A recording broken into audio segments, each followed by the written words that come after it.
настолько качественное время, что ребенок запомнит это на всю свою жизнь. Для него это будет казаться целый день. Для вас может быть час. И, конечно же, фокус внимания. На что вы акцентируете свое внимание. На то, что, блин, я пропустил время, что мне делать, да? Пожалуйста, Сизге неме берейин бе? На работе, чтобы качественно ее сделать и поехать. Организатор кылып коеюн бу? Уже 10 человек.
Утман кеч, кандайсыңар?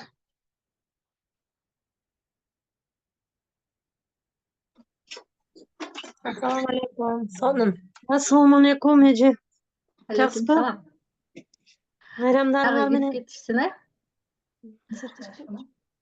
Assalomu alaykum. Бардыңарда. Жеңиш күнүңөр менен куттуктайм. Рахмат, бирге болсун. Май айы аябай жагат. Май айы сонун ай. Так, азыр всего 23 участник болуптур. Дагы кирип кетишсин, кирип аткандар бар.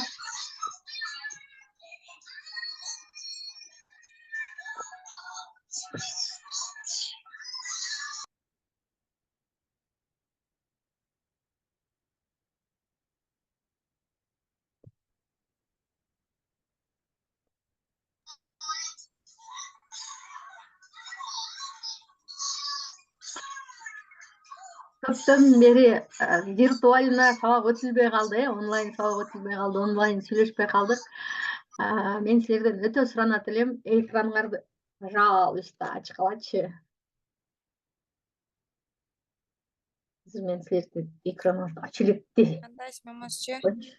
Мен кызым уктап калды бүгүн, эрте эле жанында уктап атат. Ошо өчүрүп койдум.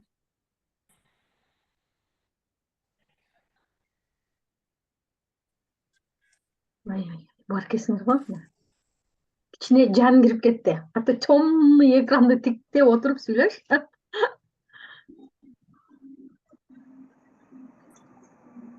Allah'ıma şükürler olsun. Assalomu alaykum barыңарга. Dagın girip ketişine. Kutman geç. Kutman geç barыңыздарга. 30 болгондо башташты. 25 болуп. Нарсул кандайсың? Кыргызстан. Assalomu alaykum. Келгиле кайерден кирип атасыңар? Тааныштырып кеткилечи өзүңөр да. Нарсул Нокаттансың Assalomu alaykum barыңарга. Нокатта? Кандайсыңар? Так. Микрофондорун подключение кылып аткандар бар экен. Кутман кеч барыңыздарга. Assalamu alaikum hammaga. Salomlashib o'g'lim aka o'chirayna. Tinsinarmi? Bayramlar bilan baringlardi. Bayramingizlarмен Rahmat, o'zingizda bayramingizlar, bayramingizlarmen. Assalomu alaykum, azizlar. Bayramlaringiz bilan. Alaykum assalom, alaykum assalom. Qanaqasizlar? Tinsinarmi? Bayramlar o'tkazinglar. Men mikrofon düştü, endi de bilmayapman. Yo'q, mikrofondan o'chiraman, salomlashib.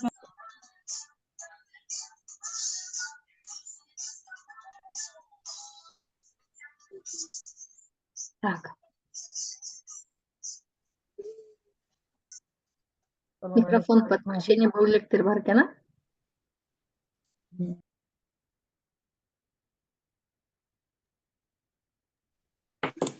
Mikrofon подключение bo'lganlar ko'p ekan. O'shani bir qator aytib ketish kerak. Kimdan emas bo'lsa-chi. Так, Эльвира. Ооба, Эльвира Бактыгүл Булакат дейт. Тимур дагы эме сен подключить кылалы дейт. Төртө.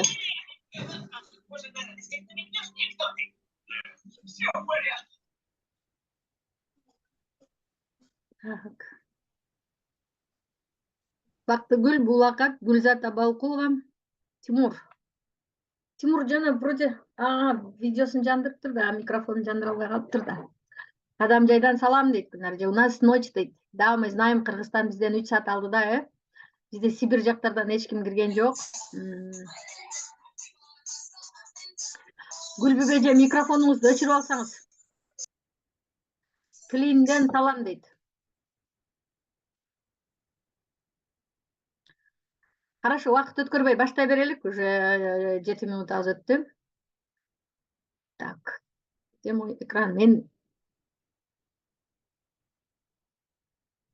немем көрүнүп атабы экраным? Что-то пропало? Көрүнүп атат. Слайдым көрүнүп атабы? Жок, слайд эмес, өзүңүз көрүңүз. Слайд көрүнгөн жок. Так. Слайд көрүнгөн жок. Какка кетип калды менин слайдым? Демонстрация дегенди бар. Birinci satırda. Так. Демонстрация дегенди.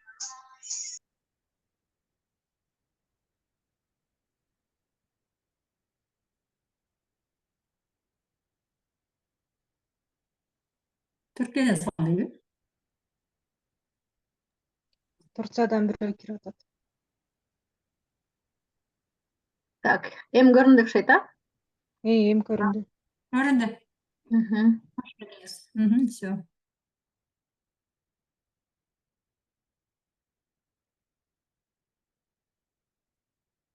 Так, сизге организаторду бердим. Эмнеге мен организаторду берсем уже экраным көрүнбөй калат?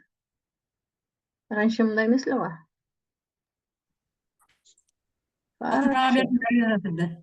Sen özün yazır, ha? Айна алдым, албасам менин экраным кетип калат. Все, açtım. Бүгүн бир аз мышлениябызды ойготобуз, потому что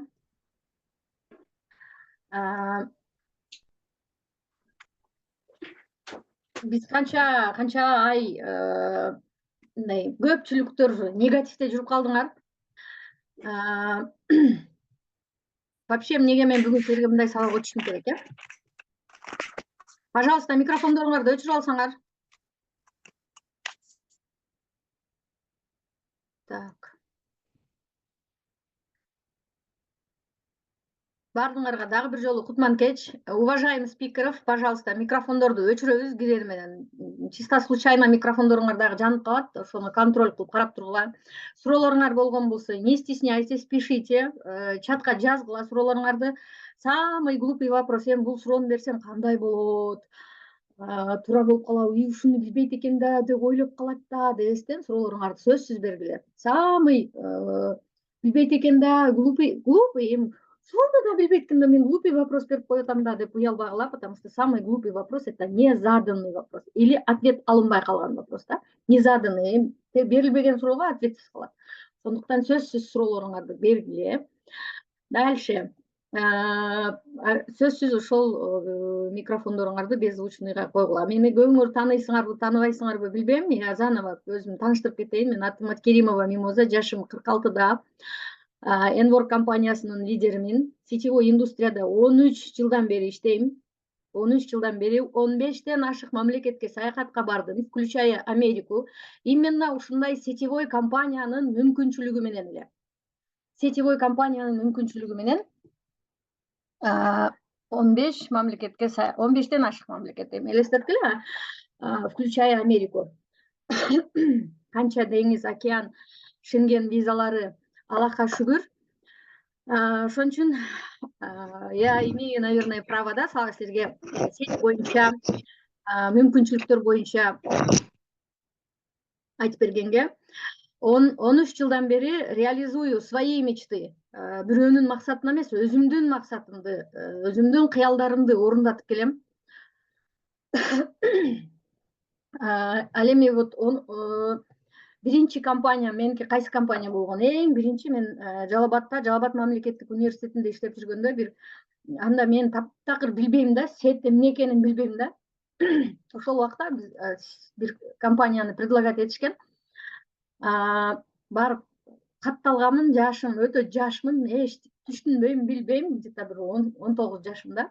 Анан коллективдерде акча карыз берип эле бир нерсе кылышкан, анан монча акча беришиң керек дешти. Түшүнбөйм да, билбейм. Бар бүгүнкү күндө ошентип мага окшоп буда каяка келгениңерди эмне билбеген адамдар деле барсыңар. Ошондуктан мүмкүн болушунча внимательно укканга аракет кылыңыздар. Ошентип ал жакта ошол бир 300 бирдеме евро беришкен экен, апамдар төлөп беришкен үйдөн. Ошон үчүн мага аябай каршы болгон, үйдөгүлөр аябай каршы болушкан. Себеби дегенде Советтер Союзу убагында көп нерселер запрет болгон дагы сетевой компаниялар чет өлкөлөрдө иштеген, Европада, Америкада сетевой компаниялар иштеген, сетевой компаниялардын мүмкүнчүлүгүн колдонуп адамдар жашоосун өзгөрткөн дагы. Бизде Советтер Союзундагы мамлекеттерде сетевой индустрия болгон эмес. Ошондуктан Советтер Союзу распад болгондон кийин эле ар түрдүү компаниялар келген, даже бир күндүк сетевой компаниялар, лохотрон компаниялар келген. Ошолор келгенде бизде билимдин жоктугунан, знаниянын жоктугунан, сетевой индустрияны биз түшүнбөгөндүктөн өтө көп адамдар алданып калган. Ошондуктан бүгүнкү күндө сет дегенде деп мындай адамдар өтө көп туура эмес воспринимать этип жүрүшкөн. Но акыркы убактарда сетевой компаниялардан көп результаттар болгондуктан, саякатка барып аткан, үйлөрдү алып аткан, жашоолорун өзгөртүп аткан, адамдардын ошондой жашоолорун көргөндүктөн көп адамдар уже сетке ишенип калган адамдар дагы бар. Ошондуктан сетке келип аткандар бар да. Вот ошол Советтер Союзу таркагандан кийин биринчи кирген сетевой компаниялардын жертвасы болуп калганмын мен дагы. Андан кийинки ал Кыргызстанда болгон. Андан кийинки сетевой компаниям мен сетте иштедим деле айта албайм, потому что мен көп изденген адаммын да, дайыма издене берем дагы. Ушул сетевой компания будущий за сетевым деген нерсени таптым да, таап алып туруп, могу жагыма сетевой компанияда будущий экен деп могу жака киргизип алгам дагы. Кери анан Mary Kay деген компанияга катталгам. Mary Kay деген компанияга катталып, пакет алдым. Эми пакет эмес, сумка деп коет экен, первый покупка. Аны албасаң адам каттай албайт экенсиң. Ага мен эмнеге катталдым? Мен анын мүмкүнчүлүгүнө, ал жерден мен эмоция алдым. Ал жерден мен проблемаларымды чече турган мүмкүнчүлүктөрдү көрдүм да. Вау дедим да, мен бул менен жашоомду өзгөртсөм болот экен, мен саякаттарга барсам болот экен, вау мен сулуу болсом болот экен депчи. Анан бирок ал компанияга бир да адам каттай алган жокмун. Бир да адам каттай алган жокмун. Бул 2008-жыл болчу. Себеби дегенде мен сетевойду таптакыр түшүнүгүм жок. Анан ал жакта обучение дагы жок болчу да. Ошентип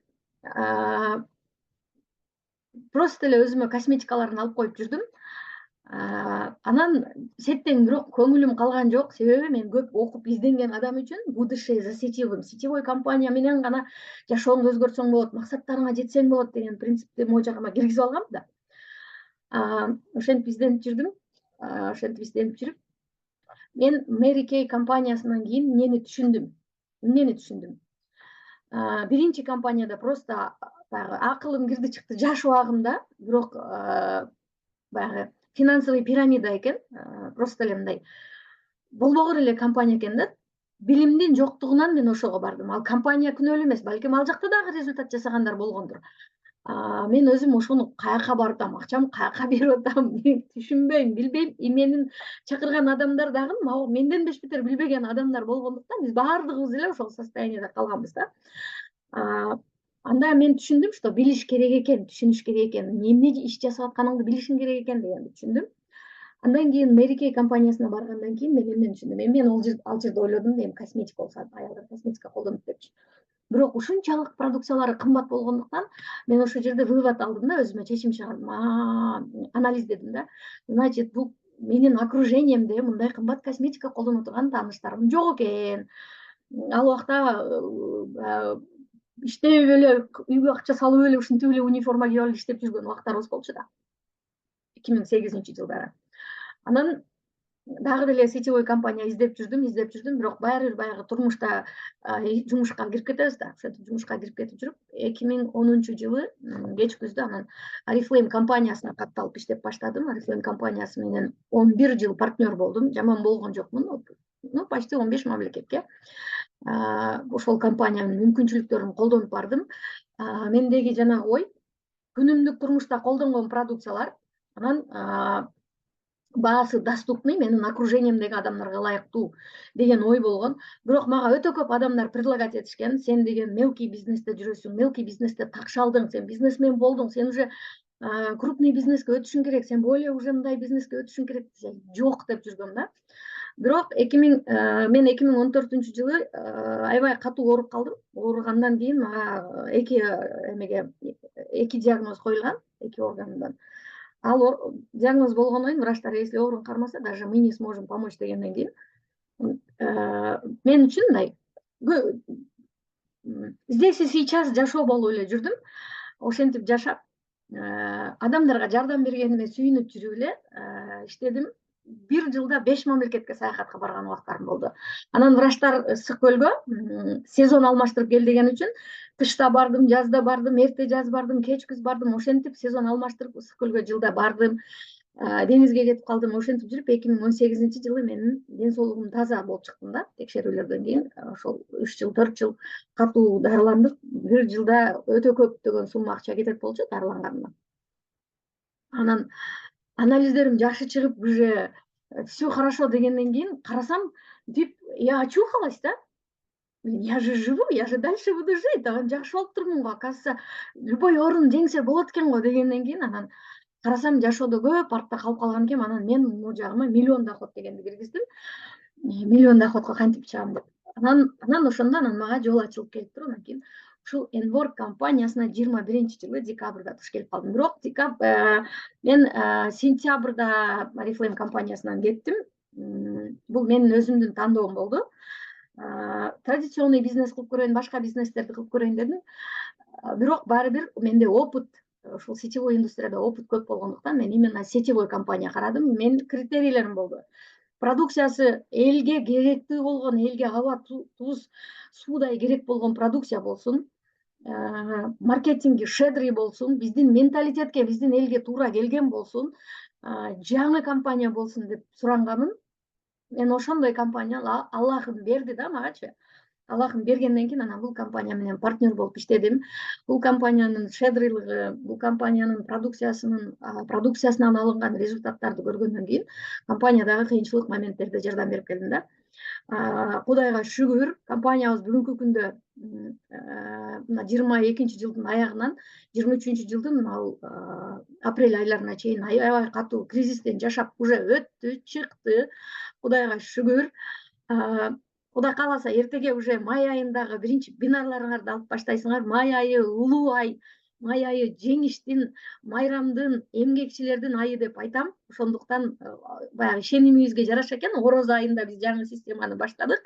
Орозо менен бирге Орозо айында офисибиз ачылды. Орозодо биз аябай көп дуа кылдык, Кудайдан өтө көп биздеги именно биздин продукциябыздан результат алган клиенттерибиз, партнерлорубуз прям офисибиз жабылганда ыйлашты го.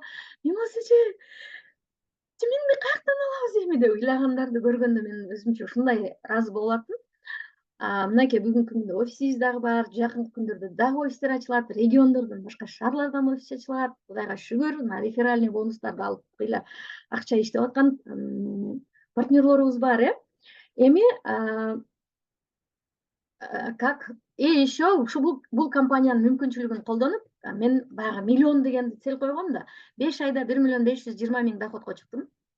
1.520.000 доходко чыккандан кийин 7 айдагы доходумду чогултуп, Бишкектен барып квартира сатып алып келдим да. Элестеткиле эми.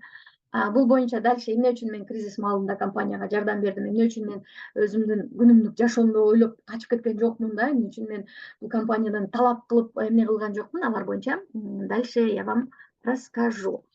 Эми как ушул 13 жылдан бери сетевой индустрияда жүргөн адам катары, ушул сетевой индустриядан сонун шикарный результаттарды өтө көптөгөн лидерлер өсүп чыкты.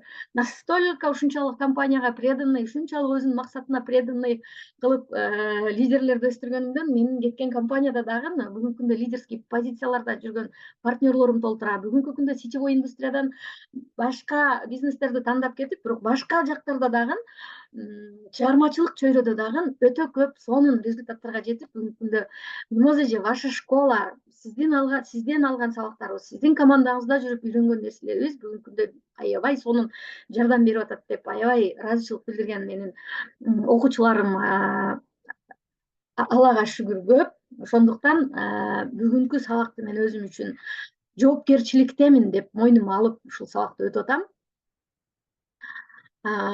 Значит, я имею право, да? Так, кеттик дальше. Ар бир адам жашоого келгенде кыялданат. Мына бүгүнкү күндө, мисалы үчүн, бүгүнкү күндөгү мына айрыкча сабакка киргендер уже ушунчалык каалоосу күчтүү, ушунчалык адамдарга жакшылык каалай алган, ишене алган, Кудайга, өздөрүнө, наставникке, спонсорго, компанияга, продукцияга ишенген сонун адамдар кирип атасыңар деп ишенем. Демек, бул ишеними, пока ишеними бар адамдар, пока кыялдана алган адамдар булар, жүрөктөрү таза адамдарда, максаты бар адамдар. Ар бир адам кыялданат болуш керек, ар бир аял кыялданат болуш керек да, бриллианттарды. Бриллианты это Париж, да, путешествие, яхта, там Мальдивы. Биз мындай сонун кинолорду көргөнүбүздө, блогерлердин бүгүнкү күндө соц тармактарда аябай көп го, өз жашоолорун тартып киргизип аткандар. Блогерлердин жашоолорун көргөндө, кинолорду көргөндө биз аябай кыялданабыз, туурабы? Эмоция берип отурсаңар, Я не вижу эмоций. Эмелерди, смайликтерди. Кыялданабыз дагы, бирок жашоо башка, кыял башка деп калып кетебиз да. Кыялдарыбызды унутуп коебуз. Каяктан эми мен андай жашоого жетпейм да, бул мен үчүн эмес да деген нерселерге кирип кетебиз да. Так, алар эмнеден болот? Так. Это люди уходят, потом заходят. Бардык адамдар чоң акчаларды зарабатывать этүүнү, бардык сонун жашоону элестетишет, каалашат, кыялданышат, прям кыялында даже космоско учуп барып келет адамдар кыялында. Там мен көп эмеде айта берем го, сахнада көп айтам го. Эки подружка сүйлөшүп отурат экен, эки дос. Аябай жыргап сүйлөшүп отурат экен да, анан бирөөсү айтат экен да: "Я опять хочу в Париж", экен да, десе, экинчиси айткен: "А что там, ты там была?" дейт экен да, десе, "Нет, когда-то тоже захотелось", дейт экен да, опять захочется депчи. Бул деген кыялдануу болот. Бирок кыялдана билген адам дагы жакшы. Анан кыялдангандарда кийин адам барып кыялданбай калат. Эмне үчүн кыялданбай калат? Потому что бир мүмкүнчүлүктөрдү укканда аракет кылып көрөт, кайра болбой калган сайын, кайра ошол каалаган нерсесине жетпей калган сайын адам сынып барып, анан менин колумдан келбейт, мен жетпейм, койчу тинч эле жашай берейинчи деген нерсеге адам кирип кетет экен да. Мисалы, вот кыялдарга жараша адам максат коет. Бара бара уже максат койбой калып атпайбызбы? Ошо максат койбогондун себеби сынып калгандан да. Эгер бизге биздин максаттарыбызга жетиш үчүн жашоодо мүмкүнчүлүк ошончо, аябай мүмкүнчүлүк көп. Аябай мүмкүнчүлүк көп, бирок ошол мүмкүнчүлүктөрдү биз колдоно албай калабыз. Биз кайра баягы максатыбызга жетпей сына берген сайынчы өтө көп негативный сөздөр, мисалы үчүн бизде кичинекейдеги ата энелерибиздин бизге берген, бизде жаш улуулардын бизге берген баягы урушуп, кагып, койчу, жөн отур сен эмнени билет элең, сен колуңан келбейт, паланчыны сравнивать этүү да, тигинин баласын көрдүң, сен андай боло албайсың деген нерселер менен бизде баягы мүмкүнчүлүктөрдү уже көрбөй баштайбыз да. Мүмкүнчүлүктөрүбүздү чектеп баштайбыз, максатты чоң кое албай калабыз.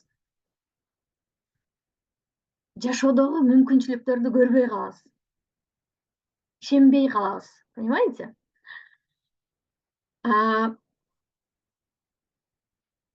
Тем более бүгүнкү күндө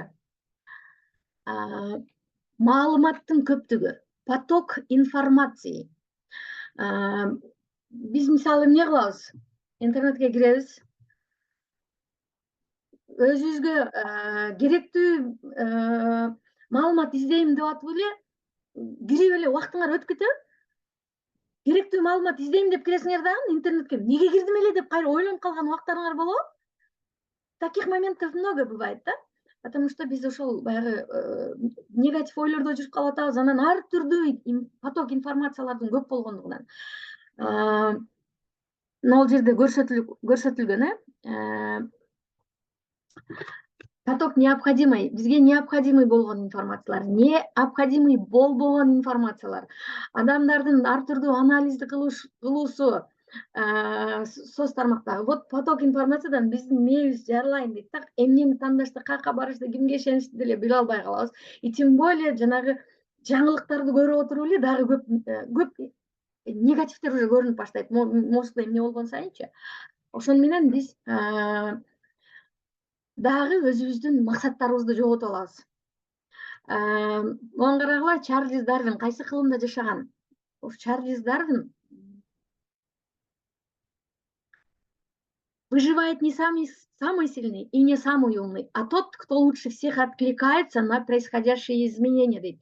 Жашоодогу болгон измененияларда отклик бере алган, аракет жасай алган да, откликация этип жашоодо жашоо каяка өзгөрүп баратат, жаңы кандай нерселер кирип атат, мен азыр эмне жасашым керек, мен кадамымды кайсыл жака коюшум керек деп быстрый аракет кыла алган адамдар, булар бизден 1 кылым мурдадагы, 2 кылым мурдадагы, 5 кылым мурдадагы ошондой адамдар алдыда жашашкан экен да, понимаете? Они выживали. Бүгүнкү күндө дагы поток информация болуп, мондай мээбиз түтөп, башым катып калды, мээм ойлоно албай катып калды деген убакта дагы адамдар фокус вниманияны коюуда, фокусту, концентрацияны, фокусту туура жака койгон адам ийгиликке жетет. Фокусту туура кое алганда, концентрацияны туура жака кое алган адам сөзсүз ошол адамдын кыялдары орундалат. Сөзсүз ошол адам саякаттарга барат, деңиз, океандарды көрөт, кыялданган жашоосуна жете алат, алтын бриллианттарына жете алса болот.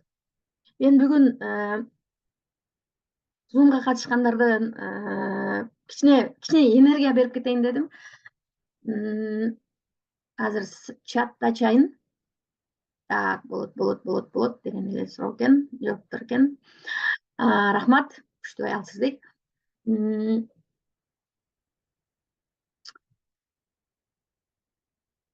Так.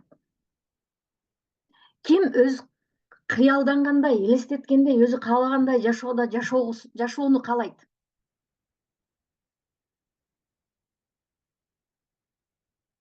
Кимдин ошол өзү кыялданган жашоосуна, каалагандай жашоосуна жеткире турган максатты койгон, максат түзгөн уже.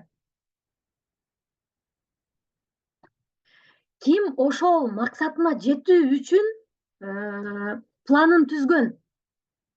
Түздүм дейт, молодцы. Эми ким ошолорду жасаганга даяр, до конца барганга даяр?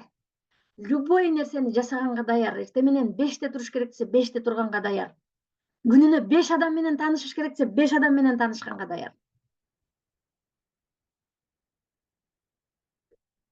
5-те туруп атам. Молодцы. Мен до конца даярмын. Да, молодцы, азаматсыңар. Вот, молодцы, отлично. Эми фокус вниманияны всегда ошол жака коебуз да, всегда фокусту өзүбүздүн максатыбызга коебуз. Бизди ийгиликке жеткире турган, биздин каалаган, кыялданган жашообузга жеткире турган түзгөн максатыбызга фокусту коебуз. Мен эмне максат койгонум, мен эмне жасашым керек, мен кыялдангандай, каалагандай жашоого жетиш үчүн эмнени жасашым керек. Эгерде успешный мындай, мен мисалы үчүн өзүмдү, мен успешный адамга, успешный вообще ийгилик, укмуштуу айтып эле прям колоссальный, головокружительный ийгиликтерди жаратып бирдим деп айта албайм, бирок Аллахыма шүгүр, мен успешный адаммын. Бул дүйнөдө жаралдымбы, успешныймын. Каалаган мамлекеттеримди барып көрүп келе алдымбы, Аллахыма шүгүр.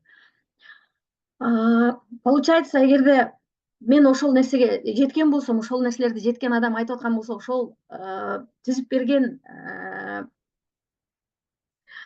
айтып берген историясын кайталоого, жасоого даярбызбы? Ийгиликке жеткен адам бул навигатор болот да. Ийгиликке жеткен адам навигатор болот. Так. Күнү түнү дебей за любой кипиш даярмын дейт го Бактыгүл, молодец. Вот, теперь түшүндүк, фокусту биз өзүбүздүн максатыбызга коюшубуз керек. Фокусту биз, мен эмнеге койгом да, мен 2014-жылы анализдерим жакшы чыкты, жаман диагноздор коюлуп калды. Мен фокусту ден соолукка койдум. 2018-жылы мен жеңдим, ооруну жеңдим. Мен ден соолугум, диагноздарым жакшы чыкты. Андан кийин мен карап көрсөм, жашоодо артта калып калыптырмын. Классташтарымдан, тең туштарымдан артта калып калган экенмин. Я что делала? Мен фокусту акчага койдум. Концентрацияны акчага койдум. Мен ушак сүйлөшкөн жокмун. Мен негатив сүйлөгөндөрдү, болбойт ал, кыйын болбосунчу дегендерди вообще уккан жокмун. Алар мага керек жок эле. Биздин дагы Diamond лидерибиз айткандай, дүлөй бака болдум дагы. Мага керектүү нерсени уктум. Мен өзүм дагы көп сабактарымда айтам го. Керек фильтр койгула, керек эмес сөздү укпагыла, керек эмес нерсени көрбөгүлө, керек эмес нерсени сүйлөбөгүлө, керек эмес нерсени окубаш керек. Сен максатыңа жетүүгө тоскоолдук болуп аткан адамдар менен не надо общаться, потому что алар өзүнүн максаты эмне экенин билбейт, сенин максатың жолдон кайтарышат. Жетүүңө тоскоол болот. Ошондуктан фокус вниманияны четко койгон болсок, ошондо биз вот жашоодо мына көрдүңөрбү, даже кичинекей баланын каалоосу бар, кичинекей баланын максаты бар. Кичинекей балдары барлар билесиңер да, могу жерде эгер кичинекей балдарыңар шоколад жегиси келсе, эмне кылат? По-любому ыйлап жатып алып болсо дагы шоколад алдырат да. Ой, менин неберелерим азыр эки чоң неберем бир аз эме, кичинекей небере кызым айтат да. Прям бунун айтканын кылбасак дейт, вообще тополоң болот дейт да. Настолько она өзүнүн максатына ушунчалык эме да, целеустремленная, упорная да, там упрямая такая, упрямая турат да, нет, ушуну дегенде ушуну депчи. Вот, я хочу, чтобы ошол характер кимди тартты экен деп калышат го. Ошол характер, ошону ошондой сактаганга аракет кылам да. Понимаете? Ар бир адамдын, ар бир даже кичинекей баланын максаты болуп атат. Көрдүңөрбү? Жашоодо адам чоңойгон сайын, взрослый болуп барган сайын, көпчүлүк адамдар өз максаттарын, кыялдарын, каалоолорун унутуп коюшуп, максаттарын кичирейтип кетишет. Фокусту койгон болсо гана, койгон адам гана максатына карай жолду баса алат. И адам өзүнүн окружениясине, воспитаниясына, чөйрөсүнө жараша дагы каалоолору болот. Ошондуктан обязательно мен айтып кетет элем, саякатка акцент коебуз депчи. Бүгүн именно бүгүн кечке бизде чаттарда акцент саякатка болду. И бүгүнкү эфирибиз дагы, Zoom сабагыбыз дагы саякат. Вот көрдүңөрбү, концентрация, внимание, концентрацияны четко, фокус вниманияны четко бир нерсеңерге койсоңор, допустим, мен акчага койдум деп атам го. Эгер акчага койсоңор, эми эгерде каалоолоруңарга ишке ашпай атса, өзүңөр каалагандай кийимди сатып, каалаган убагыңарда туруп, каалаган рестораныңарга кирип тамактана албай атсаңар, каалаган кийимиңерди ала албай атсаңар, каалаганда туруп бир эмнеге бара албай атсаңар каалаган жагыңарга, демек вопрос акчада болуп атабы? Эми акча үчүн эмес, акчанын мүмкүнчүлүктөрү үчүн аракет кылышыбыз керек да, биз акчанын мүмкүнчүлүктөрүн издешибиз керек. Фокусту четко биз акчага койгон болсок, акча бизге качан келет? Акчанын закондору боюнча адам жасаган ишин сүйүш керек да. Акча үчүн эмес, хоббини бизнеске айландыра билиш керек. Вот эгерде максат четко болуп туруп, фокусту, доходду чоңойтууга койгон болсоңор, ушунчалык мүмкүнчүлүктөр көрүнөт. Бизде ушундай мүмкүнчүлүктөр мынтип баягы чымындар майдап учат го, ошондой болуп учуп кете берет. Прям шамал куюнду айдагандай мүмкүнчүлүктөр ушунчалык көп, ушунчалык изобилие, дүйнөдө ушунчалык жакшы нерселер көп. Биз ошону көрбөй калабыз да. Если биз фокусту конкретно кое турган болсок, ушакты токтотсок, жаман ойлогонду токтотсок, мен бир келген жашоодо татыктуу жашашым керек деген нерсени койсок, анан мен эмнени жакшы көрөм, менин колумдан эмне келет деген нерселерди четко карап көрүп, өзүбүздү ушунчалык анализдеп, изилдеп туруп, чего я хочу, эмнени жакшы жасай алам деген нерсени конкретно ойлонуп баштаган болсок, биз эмне жөндөмдүүлүктөрүбүздү, эмнеге жакшы жөндөмүбүз бар экенин таап чыгабыз. И ошол жөндөмүбүздү эле өстүрүп баштайбыз. Анан получается, ошого жараша уже бизге мүмкүнчүлүктөр өздөрү келип баштайт да. Ошондой мүмкүнчүлүктөрдү мен эми силерге айтып кетейин. Мектепте бизди окутты, мектепте бизди окутканда кесип тандоо деген сабак бар. Анан бизде ата-энелерибиз айтат, балам, жакшы бир кесипти танда, кесиптин ээси бол дейт. Мен бул жерге несколько кесип ээлерин койдум, мисалы мугалим, повар, плотник, сантехник, электрик, врач, или там юрист, экономист, бухгалтер. Вот булар дагы адамдарды каалоосун орундатуу үчүн, максатына жеткирүү үчүн мүмкүнчүлүк. Ушул мүмкүнчүлүккө жетиш үчүн дагы адамдар эмне кылат? Жылдап убактысын кетирип, контракт төлөп, окуйт, билим алат, жашоодо максатына жетиш үчүн. Мен врач болом деп кичинекейинен тандап, ушул хоббиси болуп тагын врачты тандайт, архитекторду тандайт, поварды тандайт. Бүгүнкү күндө именно ушул профессиялардан дагы профессионал болгондору, профессионализмге өткөнү, хоббисинин үстүнөн өтө күчтүү иштегени, өзүнө ишенгени, ушунчалык ишин сүйүп жасап профессионал болгондору высокооплачиваемый. Мисалы үчүн, мугалим. Эптеп мугалим болуп, конспектти толтуруп, ишке барып, сумкасын колтустап, келип, ишим бүттү эми деп коюп, анан айылдап башка ушак сүйлөп жүргөн мугалимге караганда, настолько өзүнүн бир ушунчалык бир эмени тандап, мугалимдик кесибинин үстүнөн бир эмнени тандап, күчтүү профессионал мугалим болгон болсо, мисалы, сейчас нанимает да, мугалимдерди нанимает. Высокооплачиваемый кылып. Врачтарды дагы, поварды дагы, мага күчтүү сонун жакшы ишин мыкты билген повар таап бер. Ишин мыкты билген юрист, ишин мыкты билген архитектор. Тоже высокооплачиваемый. Но могу жерде мектепти биз давно бүткөнбүз, мектепти жаңы бүткөндөр болгон болсо, кесип тандап жүргөн болсоңор, если, конечно, кесипти туура тандап, жүрөгүңөр чындап ошону каалаган болсо, можно это сделать. Но биз бардыгыбыз уже кесип тандап, бир кесипти аркалап, ошону профессионал болуш үчүн тоже эмне керек? Каражат керек турабы? Ага силер менен бизде андай шарт жок. Же барбы? У кого есть врач болууга, же мугалим болууга, же профессионал повар болуп кетүүгө, у кого есть возможность бүгүнкү күндө? Каражаты бар. Дальше, мынакей, ошондуктан өтө көп адамдар в мире мүмкүнчүлүк издеп туруп, жашоодо мүмкүнчүлүк сынып барып, анан кийин монтип завод, фабрикаларда, кандайдыр бир ишканаларда иш үй болуп жашап калышат да. Фокус аларда эмнеге? Жумушка деле эмес, эптеп күн өткөрөйүн. Фокус аларда балким башка нерседердир. Балким башка нерседен рахат алып аткандыр. Но жашоодогу кичинекейиндеги каалоолору, бир нерсени кааламыш болот дагы, жалко, не могу, мен бара албайм дагы, менин ишим мындай да, мен аны кыла албайм да деп эле өмүрдү ошентип өтүп кеткендер толтура. Я вас поздравляю, ребята. Силерде бизнес кылганга мүмкүнчүлүктөр бар. Мисалы үчүн бизнес мүмкүнчүлүктөр кайсылар? Найымдан силер уже бизнес мүмкүнчүлүк издеген адамдарсыңар. Мен силерге бир канча бизнес мүмкүнчүлүктөрдү предлагать этип кетем.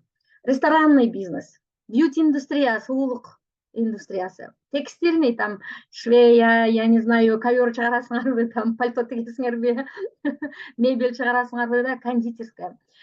Инфобизнес, инвестиционный эмнелер да, инвестор болуу, трейдерство, недвижимость, недвижимые бизнеси да, строй бизнестер, службалар, услугалар, мисалы үчүн кандай услугалар бар? Жанагындай бухгалтер менен камсыз кылган организацияларды бухгалтерлер менен камсыз кылган услугалар бар. Юристтер менен, адвокаттар менен камсыз кылган службалар бар. Официанттар менен камсыз кылган, уборщицалар менен, там айнек жуугандар менен, водительдер менен, кыскасы бүт ушундай услуга көрсөтө турган службалар бар. Тоже бизнестин түрү болот.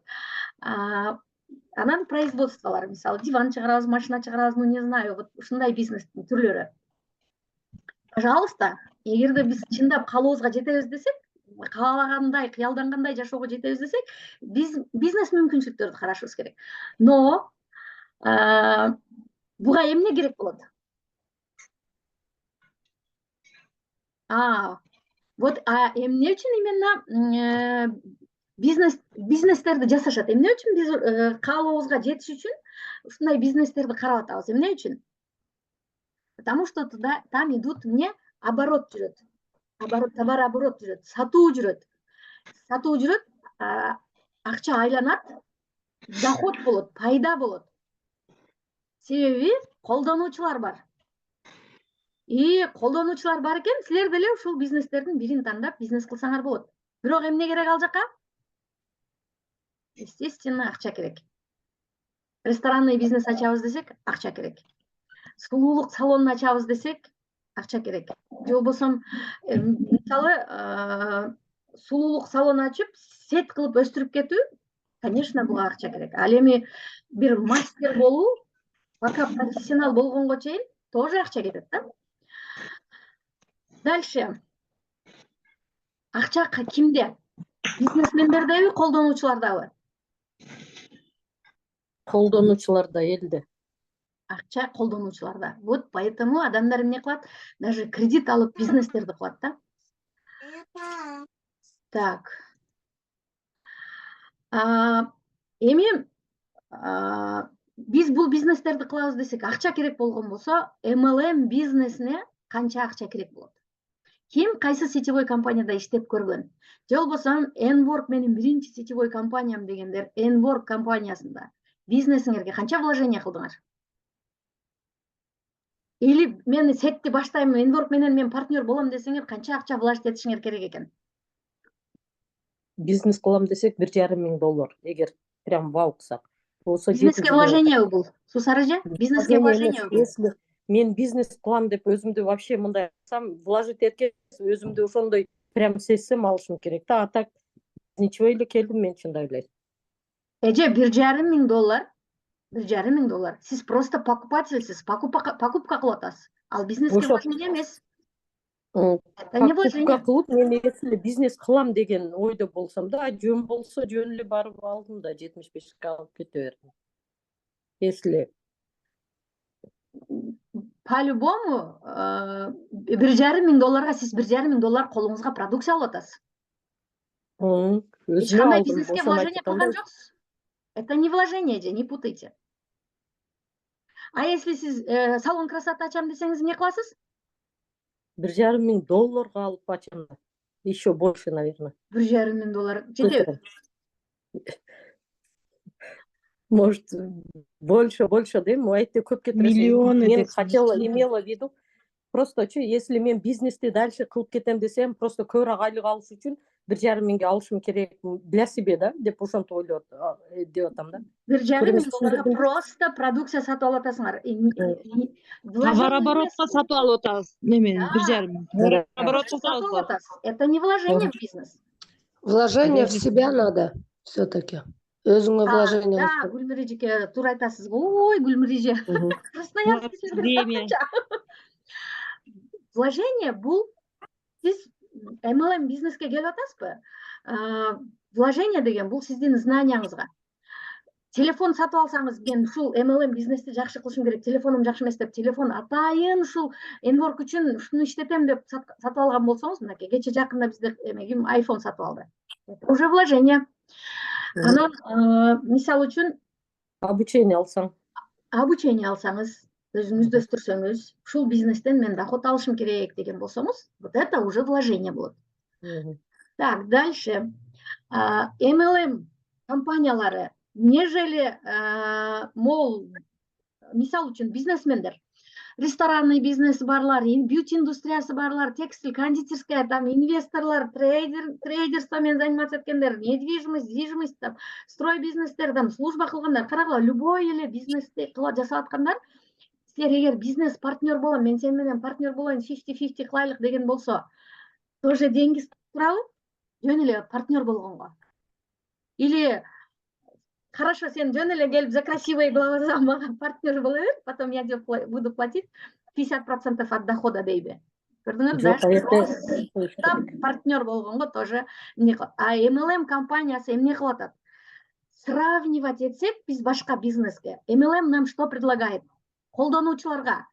Но бизнестегилер, бизнестер. Что предлагает колдонуучуларга? Только продукция. Керек адамдарга керектүү гана нерсени. Сулуулук үчүн барып тырмагын жасап, чачын жасап, массаж алышы мүмкүн, бьюти индустрияга барып коет. Тамактаныш үчүн ресторанга барып коет, допустим. Торт алат, диван алат, кресло алат, там үй алат да. Колдонуучуларга только ошону гана предлагать этет. А MLM эмне предлагать этип атат? Колдонуучуларга. Көрдүңөрбү? Башка бизнестер бизнес кылышыбыз үчүн акча керек болсо, партнер болобуз десек, аларга либо инвестор болушубуз керек, акча берип, там алардан идея болот болсо, биз либо инвестор болушубуз керек, или ортодон акча чыгарып туруп бирге, там 50-50% кылып, или там канча процент вложение кылган болсок, ошондой доход алабыз. Если но көбүнчө эле эмне кылат? Алар бизди көпчүлүк партнерго албайт. Партнер болуп, билбейм, балким араңарда бардыр партнер болуп көргөндөр. Но MLM компаниялар колдонуучуларга, элге, потребительдерге эң биринчи партнерство предлагать этет. Экинчи, продукция предлагать этет. Продукцияны MLM компания өзү өндүрүп чыгарат. Тем более, өндүрүп чыгаруу каражаттарын полный өз мойнуна алат. Бизден акча сурабайт. Бизден просто сатып алуу гана. Сатып эле алабыз, всё. Үчүнчүсү логистика. Логистика бул доставкалар. Москвага бизге складыбызга келип атат, по России бесплатно, Кыргызстандагы складка алып барып берип атат, Өзбекстан кайсы мамлекет болсо ошол жака компания өзү жеткирип берип атат. Биз Турцияга барып заводдон өзүбүз алып келип аткан жокпуз да. Понимаете? Өзү доставка кылып келип берип атат. Биздин партнер компания MLM. Сетевой компаниябыз. Склад. Москвада биз выдачага барып продукцияны алып кетип атабыз. Биз складка аренда төлөп атабызбы? Жок. Ото склад просто барабыз, алып кетебиз. Партнер чакырабыз, аныбыз барат, алып кетет. Обеспечивает наш партнер. Сертификациялоо, продукцияларды, ошондой эле бизнести закондоштуруу, сертификациялоо дүйнөлүк уровенде тоже компания тарабынан. Анан онлайндагы личный кабинетибиз. Онлайн личный кабинеттерге ким акча төлөп атат? Онлайн офисине. Личный кабинетке.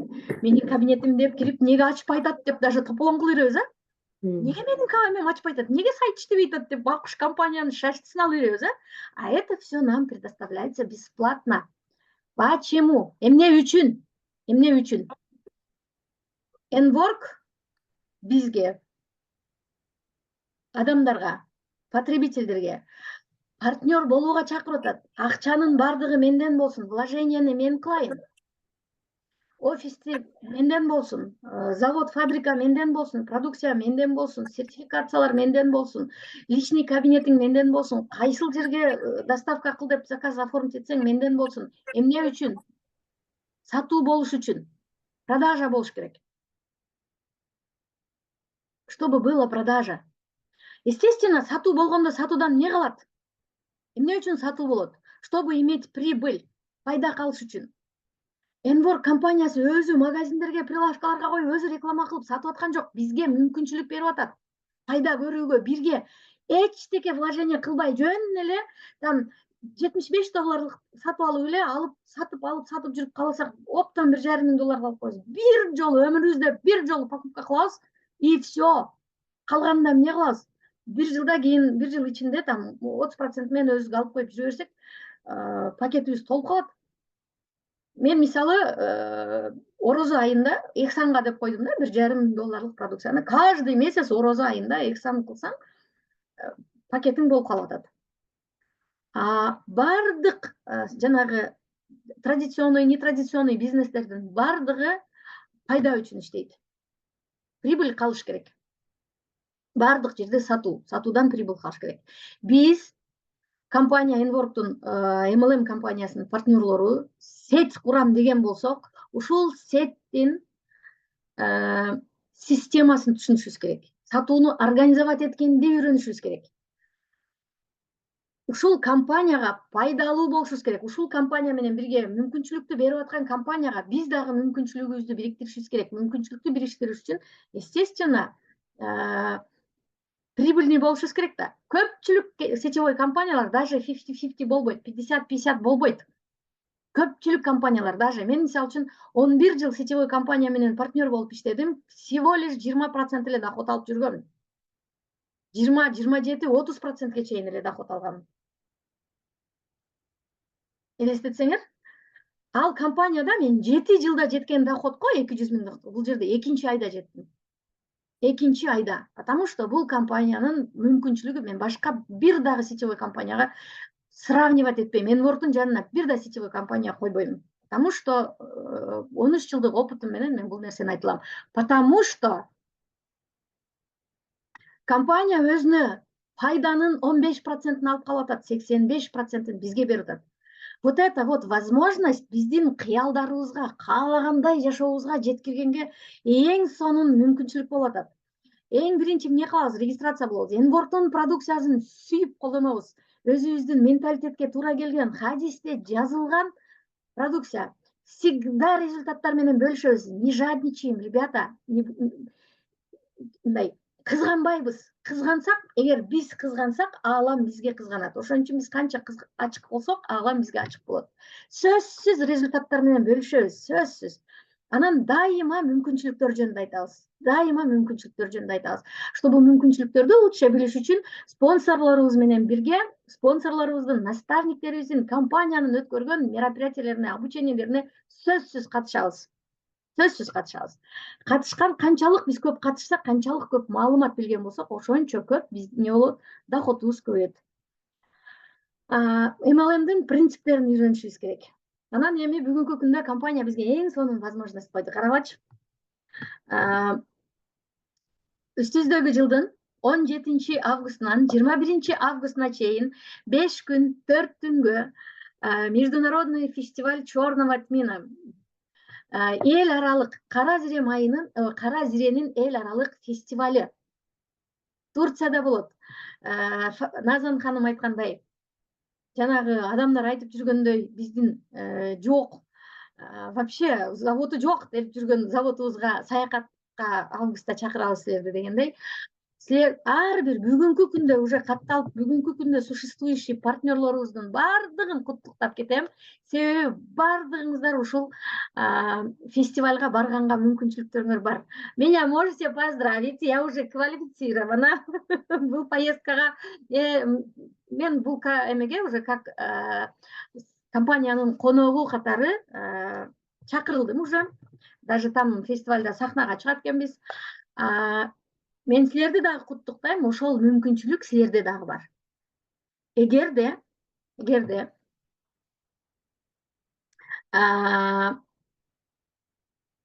супервайзер статусун 3 жолу кармай турган болсок, бүгүнкү күндө жаңы катталгандар менен супервайзер статусундагылар. Бүгүнкү күнгө чейин статусуңар супервайзер болгон болсо, ошол статусуңарды май, июнь, июль 3 айда ошол 3 айда супервайзер статусун жасаган болсоңор, Добро пожаловать Турцияга, фабрикага, экскурсияга, фестивальга. Там фестиваль палаткаларда болот дейт. Ондай палаткаларда жашайсыңар. Силер кыргыздар кыргыз үйдө, боз үйдө жашап көнүп калгансыңар го, биз үчүн немножко эмне болушу мүмкүн дейт, но еще компаниянын плантациялары бар, каразире өстүргөн, өсүмдүктү өстүргөн плантациялары бар. Ошол плантацияларга экскурсиялар болот, фабрикага экскурсия болот. Это же классно, это же супер возможность, ребята. Мындай жактарга барыш керек, калбаш керек. Так как опытный сетевик катары бир жылда 4-5 жолу саякатка барган адам катары бесплатный канчалаган саякаттарга 5-6 жылдыздуу отель, лайнер менен круиздерге чыккан адам катары мен силерге кеңешим, надо ощущать да, барыш керек да мындай жакачы. Поэтому обязательно сделайте. Колуңардан келет, ар бириңердин колуңардан келет. Просто эле спонсор менен тыгыз байланышта болуп, планды түзүп алып туруп эле күндө ошону аткарган болсоңор, эмне болду? Дагы эмне болот экен? Кичтиги эмне деп атат? Ал эмне деп атат? Кимиси туура айтып атат экен деп ушак сүйлөбөстөн койдуңбу? Максатты койдуңбу? Планды түздүңбү? Көзүң жетип атабы башта? Мен дайыма көп колдоном, Чыңгызхандын сөзүн. Коркуп атсаң, корксоң, баштаба. Эгер баштаган болсоң, анда таштаба. Поэтому смело аракет кылабыз. Ар бириңер барганга сонун мүмкүнчүлүк бар. Менеджер статусундагылар ушул 3 айдын бирөөсүндө менеджер статусун бир жолу кармап койгон болсоңор, квалифицируетесь. Директор статусун кармагандар ушул 3 айдын биринде директор статусун кармап койгон болсоңор. Так, супервайзер бизде канча доход алат эле? 7150 долларлыкта барабар. Бинардык бонусу почти $1000. Глубинный бонусу, если жакшы аракет кылган болсоң, $200-250 чейин глубинный бонус алганга возможность бар.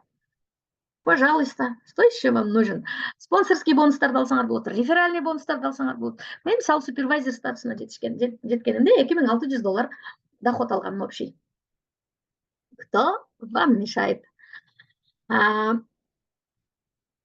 Менеджер командаңда 2 партнерыңды кошо алып барасың.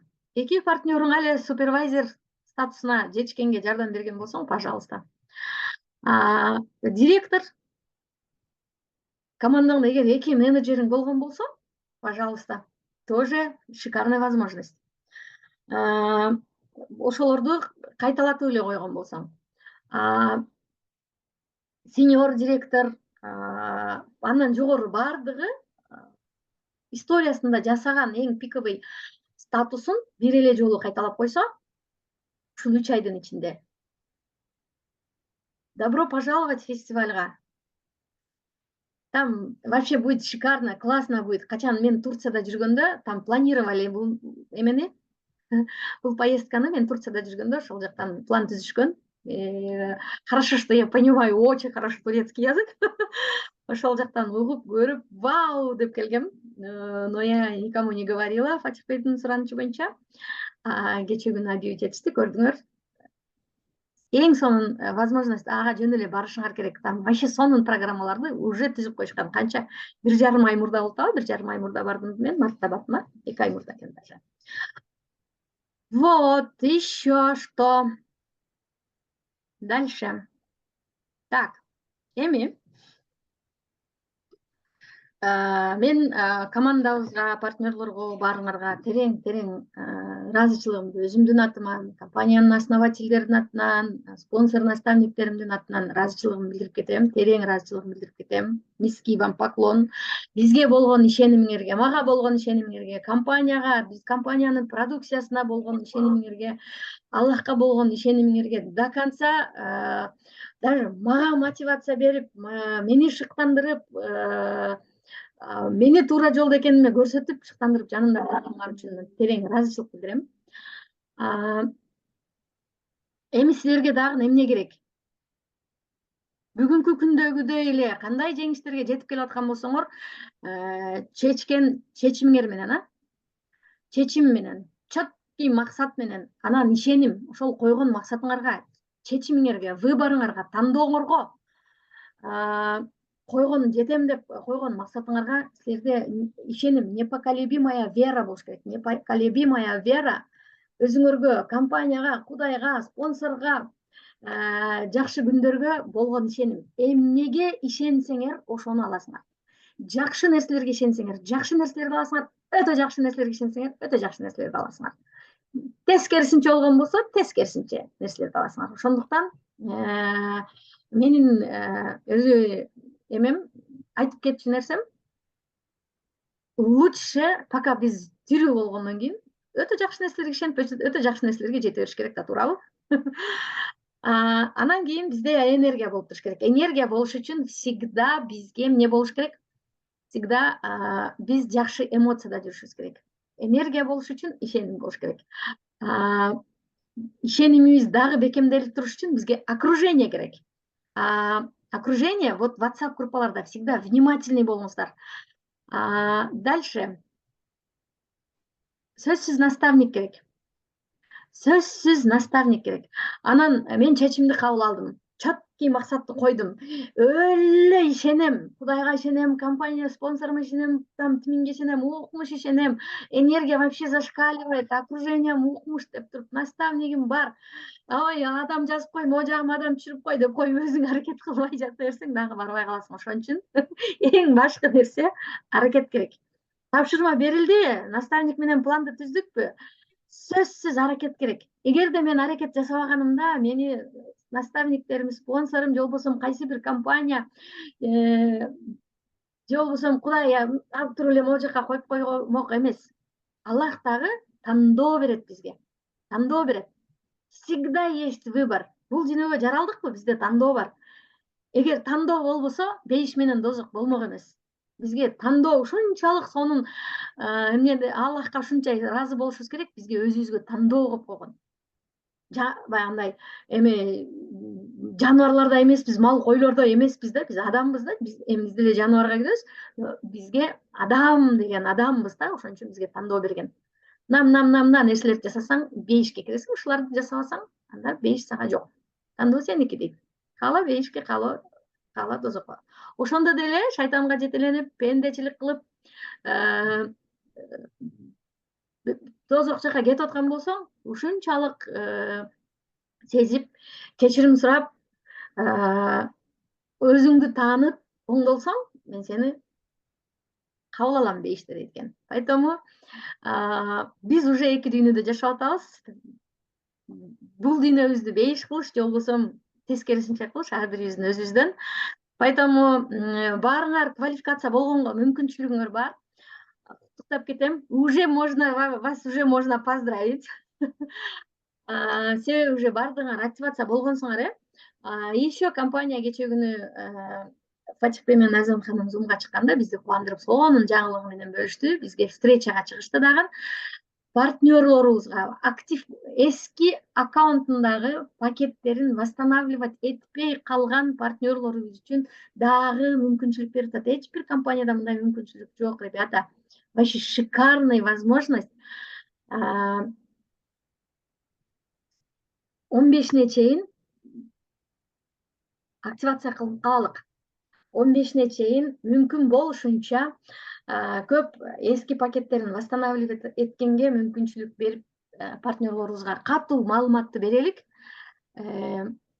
Получается, биз эмне жакшы нерселердин жарчысы болгонубуз ошол болот. Так, көңүл бурганыңар үчүн терең ыраазычылык билдирем. Мени чыдап 1 саат угуп койгонуңар үчүн аябай ыраазычылыгымды билдирем. Азыр эми суроо жоопко өтсөк, кимде суроо бар? Кимде түшүнбөй калган жери болду? Эме деп айттыңыз го азыр, эски пакеттерине, эски руларын эмес, эски рулар жанагы системага түшпөй калгандар, булар жаңыдан регистрация болот, правильно? Да. Мен баягы март айында барганда, биздин командага көбүнчө мындай болду. Жаңы рул ачылып, 75ке компания өзү актив кылып берди. Кыргызстанга деле ошондой болду. Азыр кече 5-инен кийин ошол 75ке актив болгон снимать этилди. Эми өзүнүн атынан мурунку эски аккаунттагы пакетин восстанавливать этип алайын десе, өзүнүн атынан 30% менен $150 продукция алуу мүмкүнчүлүгү жок. Адам каттай алат, бирок каттаган адамын актив кылса, реферальный бонус ала албайт. Ошондуктан жаңы катталган адам катарында 5-нен өтүп кеткендиги үчүн да 5 күнү пакетин активация кылбай калды. Компания берген мүмкүнчүлүктү качырырды да, активация кылып койгон. Компания актив кылып койду жок. 75, 12,5-дан $75 өзү актив болуп, бир адамды $75 актив кылса, $15 реферальный бонус алат, рубльга 1200 рубль. И эски аккаунтундагы, мурунку аккаунтундагы пакетин активация кылып алууга мүмкүнчүлүгү бар. Өтө көптөрүңөр активация кылып алдыңар, то есть эски аккаунттарыңардагы пакеттериңерди бул аккаунт азыркы жаңы аккаунттарыңарга восстановление кылып алдыңар 1 жыл срок менен. 15-не чейин, мисал үчүн, жаңы руу ачылбай калган, бирок эски руусунда пакети чоң болчу. Ошол адам азыр жаңы руу ачып туруп, шартты аткарган болсо, эртеге деп коелук, 10 майда шартты аткарса, 10 май 24-жылга чейин ошол 700бү, 1,5бү, 400дүкпү пакети 1 жылга узартылып берилет. Это же классно. Сонун мүмкүнчүлүк да. Ошондуктан ушундай нерселерди түшүнбөй аткан болсоңор, группадан сурагыла, лидерлериңерден сурагыла, спонсорлоруңардан сурагыла. Анан эми дагы силерге айтып кетчү нерсе, бир канча кесип ээлерин айтып өттүм. Бизнес эмнелерин айтып өттүм, бизнес кандай бизнестерди кылсак дедим. Ар бир бизнести жасаганда, мисал үчүн, ар бирин өзүнүн окуусун алышат да, окушат да.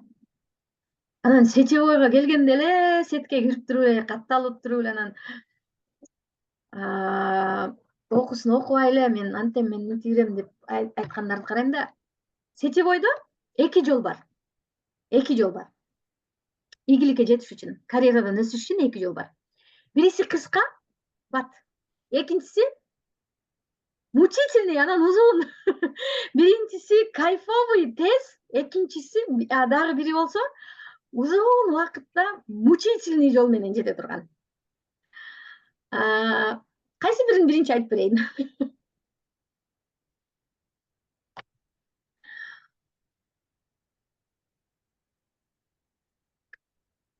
Узун. Мучительный, узун болгон жолу бул кайсы жол болот? Бул мен өзүм деген. Обучениелерди албай, айта берет, мен өзүм өтөм кылам деп. Долго болот, жол болсом ал адам кетип калат. Тез жолу бул спонсор менен иштешүү, наставник менен иштешүү, ошондой эле обучение алуу. Мисалы, биз тамга тааныш үчүн, муундап окууну үйрөнүш үчүн дагы окуйбуз го. Как раз успешный старт программасын түзүп чыккан. Мен ошол 2014-жылы келген идея, мага ошол көп жылдан бери топтоп келип туруп, успешный старт деп курс ачтык. Тренингде окуган кыздарыбызда Кудайга шүгүр результаттар болуп атат. Жакында уже үчүнчүсү старт алат. Кыска жолу болот бул. Кыска жолу болот. Бирок мен айта албайм окугандардын бардыгына гарантия деп. Окугандардын бардыгына гарантия кыска жол менен тез результатка жетет. Окуган, алган, үйрөнгөн нерсесин, берилген тапшырмаларды так аткарган болсо. Анан окуп алып туруп деле, муну билип алдым, мен муну уккан болчумун бир жактан. Муну билип алдым, анан жасайм да, анан кылам да, анан да деген эле болсо, уже анда тоже долгий путка кирип кетет. Ошондуктан биз бул успешный стартта эмне кылдык? Полностью упаковка кылдык. Мындайча айтканда, сетевой бизнестин алиппесин түзүп чыктык да, букварь. Тамга муундап окуп, тамгалап, туура жазууну үйрөнгөндөй эле пошагово эмнеден башташ керек, кандай кылыш керек, психология, финансы боюнча сетевиктер көп тармактуу болуш керек. сетевой компания эң оңой жолда жашооңдо каалаган максаттарыңа пландарыңды ишке ашырууга, кыялдагандай каалаганыңдай жашоодо жашаганга эң сонун возможность. Мен сетевой компанияга 33 жашында келдим. 33 жашында келгенде бир канча айдан 34-кө чыктым. 34 жашында келдим деп коеюн. Мына бир канча айдан кийин 47 жашка чыгам. Получается 13 жылдан бери сетевойдо жүргөн болсом, эми элестеткиле 33-34 жаштагы аял кайсы жерге ишке барганда 15 мамлекетке саякатка бармак. Понимаете? Поэтому жашоодо каалаган нерселериңе жетүүнүн кыска жолу, чоң доходторго чыгуунун кыска жолу бул MLM бизнес, сетевой бизнес. Туура тандоо кылгансыңар, куттуктайм. Бирок профиси болуш үчүн сөзсүз сабактарын алышыңар керек. Либо өзүңөр иштеп, опыт алып, кыйналып атып изденип өсөсүңөр, но ал жакшы путь. Кыйналып, опыт алып, жасаган жакшы, өзүңдүн опытуңан улам. Бирок долгий болуп кетет да, муштеткенден таштап кетип калышы мүмкүн көптөрчү. Обучениясын алганда деле өзүң опыт аласың. Ар тапшырмалар берилген тапшырманы аткарасың. Тоже өзүң опыт аласың. Бирок уже эмне? Профи болосуң. Мындайча айтканда, жолуң кыскарат. Узун жолду кыскартасың. Поэтому обучение алгандардан сурасаңар болот. Саат уже убакыт өттү. Барыңарга ушубак кеч каалайм. Жакшы эс алгыла, эгер суроолоруңар болбогон болсо. Или бар беле суроолор?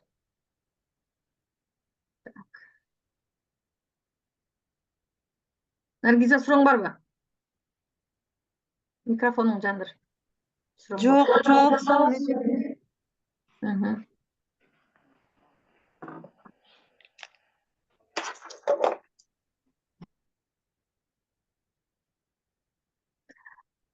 Хорошо.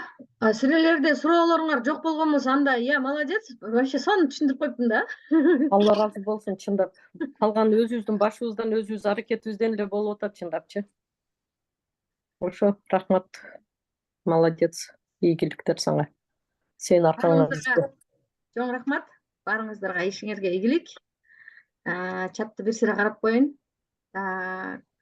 Экинчини тандап алып турмун дейт Динара. Динара, как всегда. Так, батыраак ийгиликке жетем деген жолу сетевойдо послушный болуу. Послушный болуп, спонсорду угуп, спонсорго ишенип, компанияга ишенип, анан сөзсүз билимди алып, кайсы направленияда кетип атсак, ошонун билимин алып, билимдүүлүк дагы бул күчтүү фонарик да.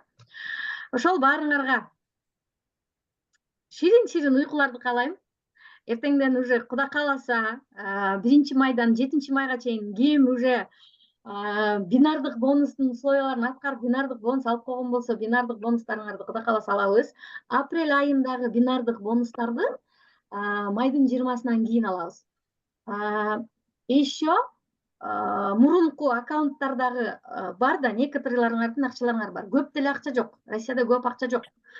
Бираз акчаларыңар бар. Акчалай алам десеңер, аларды бираз күтүп каласыңар. Жок, продукция катарында алам деген болсоңор, аны компания айтат.